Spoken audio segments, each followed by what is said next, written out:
이렇게 야당의 반발이 계속되고 있기 때문에 나머지 5명 장관 후보자도 정상적인 절차로 순조롭게 임명되기는 어려워 보입니다.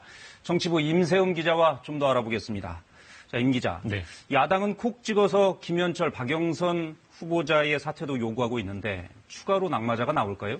청와대가 스스로 낙마자를 더 내지는 않을 겁니다. 오늘 발표를 보면 국민 눈높이라는 표현이 여러 번 등장을 하는데 네. 그 기준으로 보면 나머지 후보들은 문제가 없다는 얘기입니다. 또 추가 사퇴자가 나오게 되면 민정이나 인사 라인에 대해서 공식적으로 책임을 묻지 않을 수가 없고 네. 그렇게 되면 그 여파는 대통령에게까지 미치기 때문에 물러서지 않을 겁니다. 네. 나머지 5명도 청문 보고서 채택이 당장 내일이지 않습니까? 예. 지금 야당 분위기로 보면 아무래도 좀 어렵다고 봐야겠죠? 네, 보고서 채택이 순조롭게 정상적으로 진행되는 후보는 제한적일 겁니다. 다만 한국당도 전원에 대해서 보고서 채택을 거부하면 무조건 반대만 한다. 그런 국민적인 여론의 역풍을 받을 수 있기 때문에 적어도 2명 정도는 부적격하다는 의견을 담아서 보고서를 채택해주는 방안을 검토하고 있습니다. 네. 그렇게 보고서가 채택되면 바로 장관 임명하면 되는 거고. 네. 보고서가 없으면 어떻게 되는 겁니까? 대통령이 그럴 경우에는 다시 시한을 정해서 언제까지 보고서를 보내달라고 국회에 요청을 하게 되는데요. 네. 그 시한이 지나면 대통령이 임명을 할 수가 있습니다. 다만 이번 수요일에 보궐선거가 있기 때문에 무리하게 그 일정을 진행할 것 같지는 않고요. 한미 정상회담을 위해서 미국으로 출국하는 그 일정 이전에 장관 임명 절차를 밟게 될 것으로 보입니다. 네.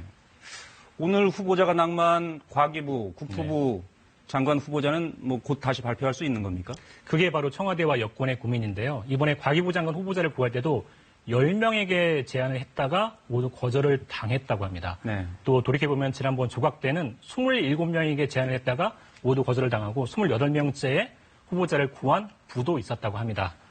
이렇게 후보자 구하기가 어려우니까 당분간은 지금의 유영민 과기부 장관, 김영민 국토부 장관이 자리를 당분간은 지켜야 할 겁니다. 네. 그렇게 장관 할 만한 사람들이 제안이 들어왔을 때 손사래를 치는 건 역시 그 인사청문회 때문이겠죠. 그렇습니다. 장관 출신의 국회의원은 이렇게 얘기를 하더라고요.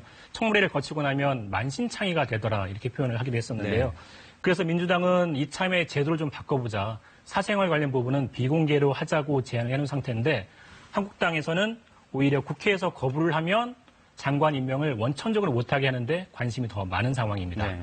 그도 그럴 것이 한국당이 집권당일 시절에 이런 문제점들이 있으니까 야당에게 좀 바꿔보자 비슷하게 제안을 했었는데 지금의 민주당, 당시의 야당은 무슨 말씀이냐. 인사를 제대로 하는 게 먼저다. 이렇게 얘기를 해서 당시에도 논의가 진전이 되지 못한 적이 있습니다. 네. 여당일 때 입장, 또 야당일 때 자세가 서로 다른 거죠. 그렇죠. 늘상 그래왔죠. 알겠습니다. 지금까지 임세um 기자였습니다.